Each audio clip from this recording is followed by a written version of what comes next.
देखिए, बधाइयाँ और जितना सम्मान, जितना प्यार मुझे मिल रहा है, मैं बिल्कुल ये एक्सपेक्ट नहीं कर रही थी। जब से रिजल्ट आया है, तब से कॉल्स पे कॉल्स आए जा रहे हैं। बहुत सारा प्यार, ढेर सारा प्यार मुझे मिल रहा है and I am really living the moment. जब से रिजल्ट आया है, अलग-अलग नामों से मुझे बुलाया जा रहा है। कोई कह रहा है फ्रॉम रैंप टू रैंक, कोई कह रहा है कि from model to role model. But मैं तो वही सिंपल लड़की हूँ जो पूरा मन लगाकर जिसने यूपीएससी की तैयारी की।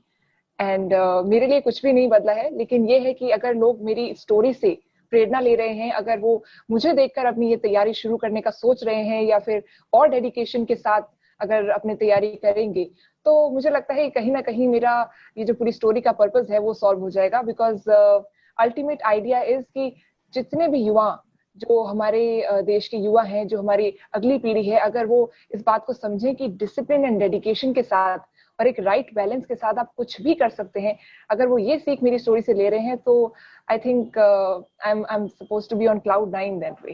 ऐश्वर्या, एक और चीज, मॉडलिंग से सिविल सर्विसेज के एग्जाम, यूपीएससी के एग्जाम कैसे, किस तरह से आपने डिसाइड किया? बिकॉज ये बहुत अलग परिवर्तन था, लाइक मतलब मॉडलिंग की दुनिया से निकलकर यूपीएससी की तरफ पूरी तरह से लगन के साथ काम पढ़ाई करना, वो किस तरह से डिसाइड किया आपने, या पहले से ही लक्ष्य तय था आपका? जी देखिए, शुरू से ही मैं एक बहुत अच्छी स्टूडेंट रही हूँ, टीचर्स की फेवरेट, अपने स्कूल में हेड गर्ल थी मैं। तो एकेडमिक्स तो हमेशा से मेरी प्रायोरिटी रही थी, लेकिन साथ के साथ मैं को करिकुलर एक्टिविटीज में बहुत एक्टिव थी।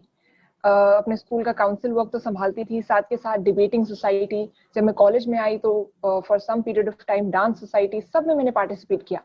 एंड जैसे जैसे मुझे मौका मिलता गया, जब मुझे मॉडलिंग का मौका मिला, मैंने वो भी नहीं छोड़ा।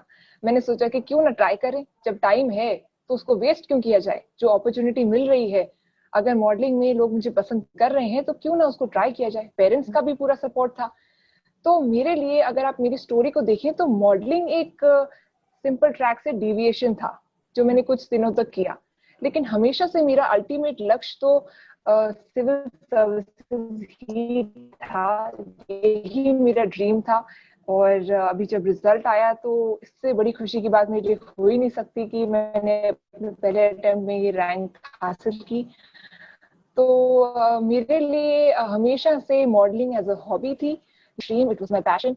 तो आई थिंक यही मेरी स्टोरी है। अच्छा, एक बात बताइए, ये मॉडलिंग की दुनिया ने किस तरह से आपको बूस्ट किया, लाइक मतलब होता है ना कि करियर को आगे और अच्छा बनाने के लिए किस तरह से हेल्प हो पाई आपको मॉडलिंग की दुनिया की वजह से? देखिए, अगर आप मेरे मॉडलिंग की बात करें, तो मॉडलिंग में मैंने कभी करियर तो बनाया ही नहीं। जो प्रोजेक्ट मुझे अच्छे लगते थे एज अ हॉबी मैं वो करती थी।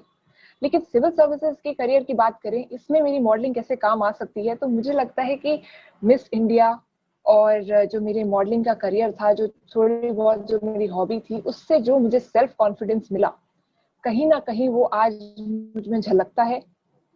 कैमरे को फेस करना भी अपने आप में एक कला है। यस। तो आई थिंक जो मैंने मॉडलिंग करियर से जो सीखा है, इतने सारे लोगों से मैं मिली, इतने डिजाइनर से मैं मिली, इतने ग्रास रूट लेवल जो लोग काम करते हैं, अलग अलग जगह से, टेक्सटाइल मटेरियल से लेकर बहुत ही बारीकी से मॉडलिंग में काम होता है।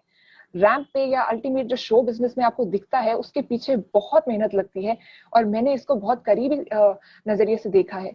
तो मुझे लगता है कि जो प्रोफेशनलिज्म, जो वर्क एथिक्स मैंने मॉडलिंग करियर से सीखे हैं, मॉडलिंग एक बहुत ही टायरिंग करियर होता है, बहुत लॉन्ग आवर्स होते हैं, तो कहीं ना कहीं उसने मुझे एक तरह से रेडी किया है कि आगे कोई भी चैलेंजेस आए, कहीं भी जाना हो, कहीं भी ट्रैवल करना हो, किस भी नए देश में जाना हो, नई जगह जाना हो, नए लोगों से मिलना हो, आई think I will be ready for it. कई बार ऐसी भी धारणा है कि क्लासेस जाओ, ट्यूशन लो, उसके बाद ही कुछ हो पाएगा, लेकिन इस जो धारणा है ट्यूशन के भरोसे या इस तरह की, अगर हम क्लासेस लेंगे तो ही आप क्रैक कर पाओगे, ये सब चीजें जो है, उसको लेकर आप क्या कहेंगी, क्या मैसेज देना चाहेंगी उन लोगों को जो आगे चलकर अटेम्प्ट करने वाले हैं? देखिए, सबसे पहले तो मैं ये कहना चाहूंगी कि यूपीएससी एक ऐसा इंटरव्यू है जो हर वर्ग के, हर क्षेत्र के लोगों के लिए बना है। इसमें कोई इकोनॉमिक नीड नहीं है। ऐसा कुछ नहीं है कि आप इस परिवार से आएंगे, इतना पैसा होगा तभी आप ये एग्जाम दे सकते हैं, या आपके पास इतना कोचिंग में आप पैसा लगाएंगे तभी आप कर सकते हैं। मेरा एग्जाम्पल एक लाइव एग्जाम्पल है कि आप इंटरनेट का इस्तेमाल करके, अपना लिमिटेड सोर्सेज रख के, जो किताबें हैं उनको, जो मिनिमम किताबें हैं, अपने नोट्स बनाकर एक कमरे में बैठकर भी ये एग्जाम क्लियर कर सकते हैं। But it is a personal choice. सबके पास ये माहौल नहीं होता, सबके घरों में ये माहौल नहीं होता, तो it depends on a lot of factors. And मुझे लगता है कि अगर आप इस चीज का ध्यान रखें कि आपके लिए क्या काम करता है, किसी चीज को ब्लाइंडली फॉलो मत कीजिए। जितने भी युवा मुझे सुन रहे हैं, मैं उनको यही कहना चाहूंगी कि हमेशा ये जानिए कि आपके लिए व्हाट वर्क्स फॉर यू। तो अगर ये हर्ड मेंटालिटी छोड़ के हम ये समझें कि मेरी कितनी कैपेबिलिटी है, मेरी कितनी कैपेसिटी है, मैं कितना पढ़ सकता हूँ, क्या मेरे लिए कोचिंग सूट करेगी, तो इन सब सवालों को सिर्फ वो इंडिविजुअल ही आंसर कर सकता है।